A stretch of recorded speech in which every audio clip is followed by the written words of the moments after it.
Kid Rock was here a couple of weeks ago, and he said, I want you to meet Trump. He said, I'm going to take you to the White House. So now we're going to do that. I think that's and like a good there will be conversation. lots of people on the left who will be like, how dare you talk to this man? I'm like, Yeah.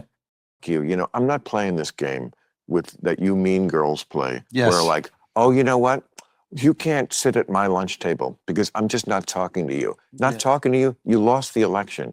Who the do you think you have to talk to? You know, it's one thing if you win. We'll get to that Kid Rock's point of view on this whole thing, but he is setting up Bill Maher with a meeting with Donald Trump. Welcome to John Mike Keene as we watch these Democrats figure it out that it's shocking that they want to, guess what? They're going to talk to other people. Ooh. To win it. Yeah. It's another thing if you lose it. You got to start talking to people. Have to talk. And I see Gavin Newsom is doing this now. He's changed his tune. He's got a podcast, and the first guest was Charlie Kirk. I thought that was, I thought that was brilliant. He mentioned me. He said, like, I'm noticing what Bill does, talks to both sides, like is left leaning, but not afraid to criticize the people on his team. Like, we got to get more of this going. Well, this is new for the Democrats. Let's switch it up here. And this is Kid Rock's point of view on inviting Bill Maher over. I'm actually going to try to unite this country, and I'm starting at the end of the month. I'm taking Bill Maher to the White House for dinner. This guy's done nothing but talk smack about the president since day one.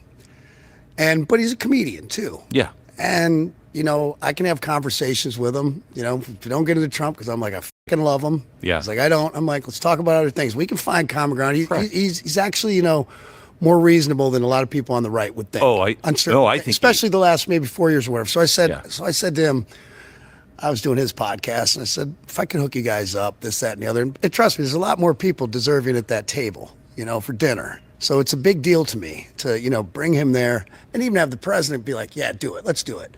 Yeah, the president is in on it because he also wants to talk to Bill Maher. Bill Maher could represent a new kind of Democrat that talks to people. Radical. He's just showing that he's probably a normal person to be able to talk to their side. The Democrats that won't even talk to like their family members and old friends and stuff, that's the 20% of America. They're psycho. They're the ones burning down Tesla dealerships. You can't even have a conversation with them. I go, man, what would it say to this country? Let's start at the top where you very public figures, him, television comedian, you president of the free world. We could just break bread, have some laughs, take a picture and be like, hey, we don't agree on everything, but we got along. Does that start to send a message to people, or do they just think I'm an idiot? Yeah. Does Bill Maher look soft for going? Does Trump look weak? Like, I'm like, man, I think we just got to start somewhere like there and be like, look, man, we just had dinner.